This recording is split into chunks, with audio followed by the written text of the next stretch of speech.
Aux temps où l'on pratiquait encore la magie, une vieille sorcière ensorcela un prince royal et l'obligea à vivre dans un immense poêle en fonte, caché au cœur d'une forêt profonde. Le prince y resta de longues années, prisonnier du sortilège, guettant en silence le moindre bruit venant du dehors. Un jour, une princesse s'égara dans la forêt.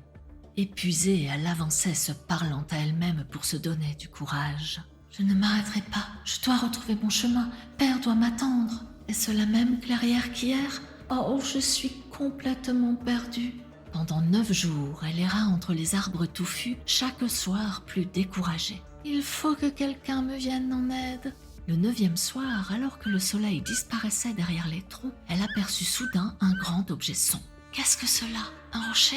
Une maison peut-être ?» S'approchant, elle découvrit un immense poêle en fonte posé au milieu de la clairière. Soudain, une voix résonna de l'intérieur. « D'où viens-tu? Où veux-tu aller ?» La princesse sursauta, le cœur battant. « Je suis princesse Saphia et je me suis perdue dans la forêt. Je cherche un abri. Pouvez-vous m'aider ?»« Je t'aiderai et tu pourras vite rentrer chez toi. Mais il faut me promettre de faire ce que je te demanderai. »« Je te le promets. » Écoute-moi, je suis aussi un prince, le prince Ali, et peut-être encore plus noble que toi, et je voudrais t'épouser. La fille royale s'affola à ces mots. Mon Dieu, que ferais-je avec un poêle en fonte? Mais souhaitant par-dessus tout rentrer vite chez elle, entendu, je ferai tout ce que tu me demandes. Eh bien, tu reviendras ici avec un couteau, et tu creuseras un trou dans la fonte. Et d'un coup, un guide apparut et la reconduisit chez elle sans prononcer un mot. Au château, tout le monde se réjouit du retour de la princesse Saphia. Le vieux roi se jeta à son cou et l'embrassa avec effusion. « Ma fille, enfin! Père! Oh, cher père! Si tu savais ce que j'ai dû endurer, jamais je n'aurais pu te retrouver si je n'étais pas arrivée dans cette forêt jusqu'à un poêle en fonte qui m'a aidée. En revanche, j'ai dû m'engager à revenir auprès de lui pour le libérer et l'épouser. » « Comment? Ma fille se marier? Avec un poêle ?» Il fut effondré, d'autant plus qu'il s'agissait de sa fille unique. Finalement, ils décidèrent d'envoyer dans la forêt la fille du meunier à la place de la princesse. Elle fut accompagnée jusqu'à la lisière de la forêt, il lui fut donné un couteau et il lui fut demandé de creuser un trou dans le poêle. Elle creusa sans relâche pendant 24 heures, mais sans aucun effet.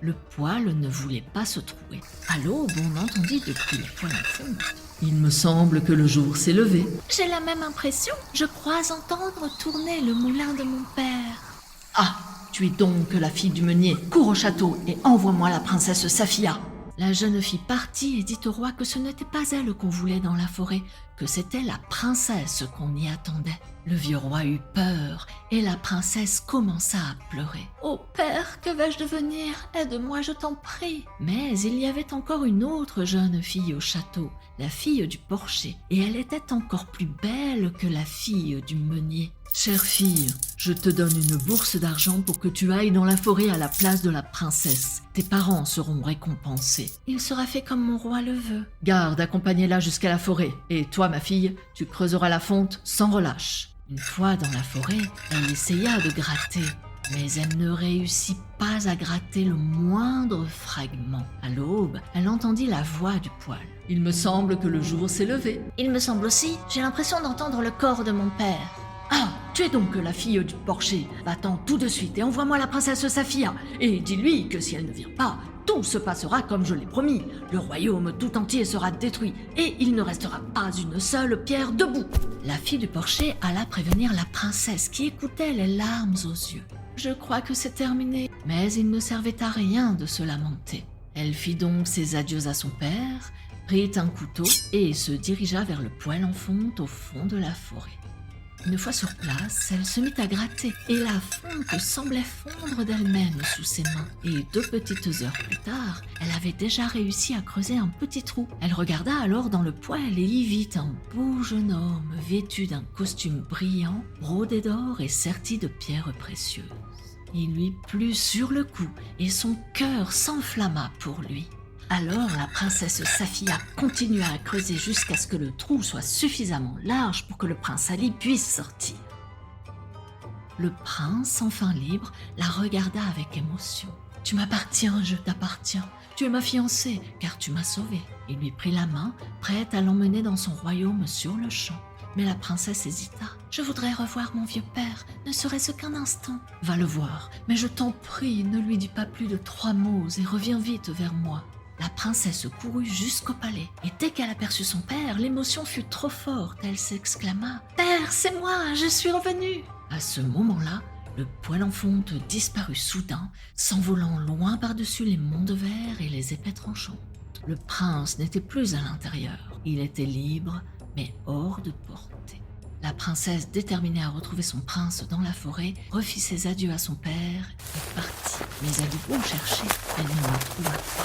9 jours durant, elle parcourut les bois, l'appelant en vain, la voix brisée par la fatigue et la faim. « Prince Ali, où es-tu? Réponds-moi, je t'en prie !» Mais seul le vent lui répondait. « Oh non, qu'ai-je fait ?» Épuisée et affamée, incapable de trouver de quoi manger, elle se réfugia à la tombée de la nuit sur un petit arbre pour échapper aux animaux sauvages. Tout était sombre, mais vers minuit, elle aperçut soudain une faible lumière au loin, vacillante entre les arbres. « Qu'est-ce que c'est? J'y trouverai peut-être de l'aide !» Elle descendit de l'arbre et partit en direction de la lumière. Et elle arriva à une petite chaumière, vieille et voûtée, toute recouverte d'herbe. « Où suis-je arrivée, pauvre de moi ?» Elle jeta un coup d'œil à l'intérieur et elle ne vit que des grenouilles, petites et grosses. Puis elle aperçut aussi une belle table garnie avec du vin et de la viande rôtie et des assiettes et des coupes en argent. Elle prit donc son courage à 2 mains et frappa à la porte. Et une grenouille grassouillette coassa en réponse. « Dépêche-toi, grenouille verte, si alerte! Hop, hop!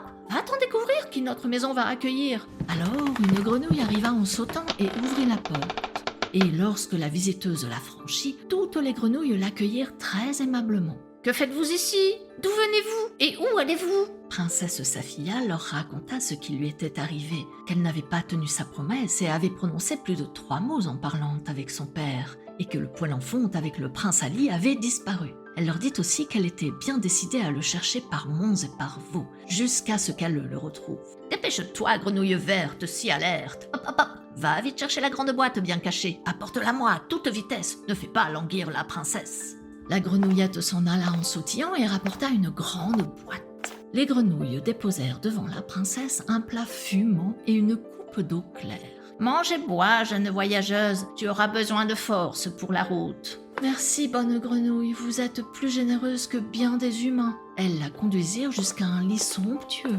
qui semblait être fait de soie et de velours. « Repose-toi sans crainte, » ajouta la vieille. « Ici, tu es en sécurité. » La princesse se recommanda à Dieu, murmurant « Protège-moi et ramène-moi vers mon bien-aimé. » Puis elle s'endormit d'un sommeil profond. Au matin, la vieille grenouille l'attendait déjà, tenant la boîte ouverte. « Debout, enfant, le temps presse. Voici 3 aiguilles. Sans elles, tu n'iras pas loin. Il te faudra franchir une grande montagne de verre, 3 épées tranchantes et un très grand lac. » La princesse ouvrit de grands yeux. 3 aiguilles seulement? Mais comment pourrais-je franchir de si grands obstacles avec 3 aiguilles? La vieille grenouille sourit. « Prends-les et prends aussi cette roue de charrue et ces 3 noix. Souviens-toi, prends soin de tout. Et n'oublie pas l'endroit où tu caches les aiguilles. » « Entendu, merci, je n'oublierai pas vos conseils. » La princesse partit donc, serrant bien fort ses trésors dans ses mains. Bientôt, elle arriva à la montagne de verre, lisse comme un miroir. « Mon Dieu, comment vais-je passer ?» pensa-t-elle, tout découragée. Mais elle se souvint des aiguilles. « Essayons !» Elle enfonça une aiguille derrière elle, puis une devant, avançant ainsi pas à pas, pourvu que ça tienne. Arrivée de l'autre côté, elle cacha soigneusement les aiguilles, se répétant à voix basse « Ici, derrière cette pierre blanche, il ne faudra pas que je l'oublie. » Elle reprit sa route et parvint bientôt devant les 3 épées tranchantes. Impossible de passer, si seulement la roue de charrue pouvait m'aider. Elle grimpa prudemment sur la roue, qui roula et la porta au-dessus des lames brillantes. « Ça y est, je suis de l'autre côté !» souffla la princesse soulagée. Puis elle arriva devant un grand lac. « Oh, il me faudra nager, c'est tout ce qu'il me reste. Pour toi, mon prince, je ne reculerai pas. » Et elle franchit le lac en nageant, luttant contre la fatigue, le froid et la faim. Et enfin, arriva devant un château magnifique. La princesse poussa la porte et demanda du travail, baissant humblement la tête. « Je suis pauvre et je voudrais travailler ici. J'accepte n'importe quel emploi. » On l'engagea comme aide cuisinière pour un salaire insignifiant. La princesse pensait chaque soir en lavant la vaisselle. C'est ici qu'il vit. Peut-être qu'un jour je le verrai. Peut-être qu'il me reconnaîtra. Mais le jeune prince, persuadé que la princesse était morte depuis longtemps, avait choisi une autre fiancée et préparait son mariage. Un soir, la princesse seule à la cuisine plongea la main dans sa poche. Peut-être que ces noix me donneront la force de tenir. Elle cassa la première noix pour manger le cerneau. Mais quelle ne fut pas sa surprise en découvrant une magnifique robe de princesse à la place du fruit.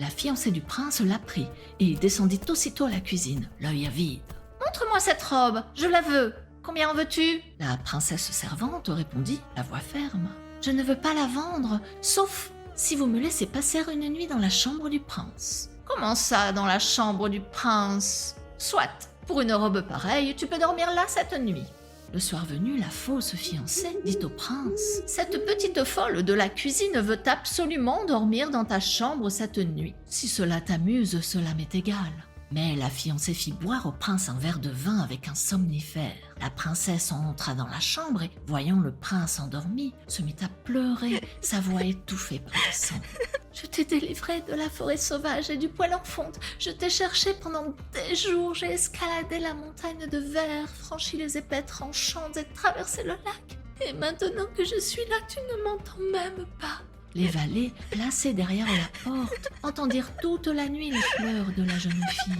Le lendemain, ils le racontèrent à leur maître.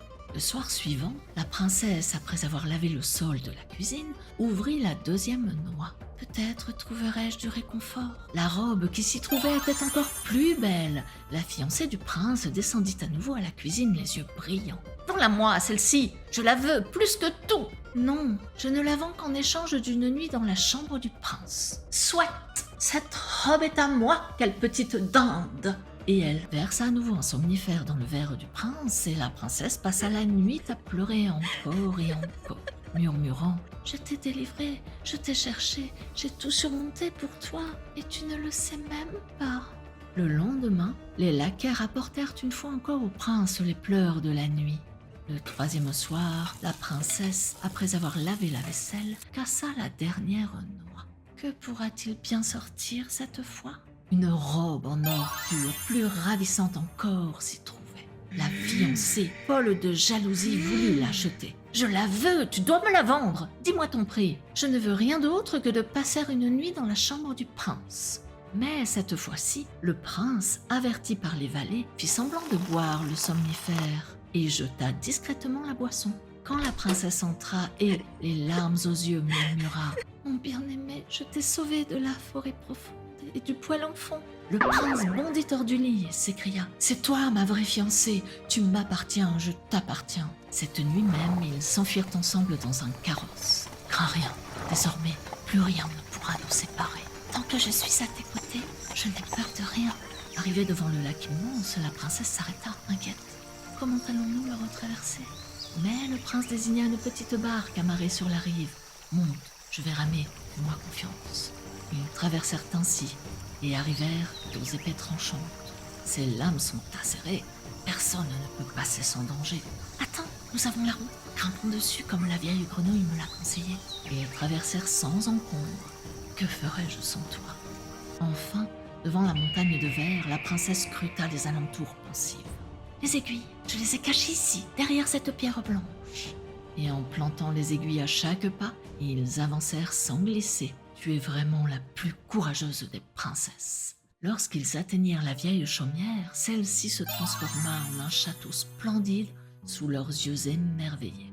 Les grenouilles, soudain vêtues de soie et de couronnes, s'inclinèrent. « Bienvenue, grâce à vous, nous sommes enfin délivrés de notre sortilège. » Le mariage fut célébré dans la joie.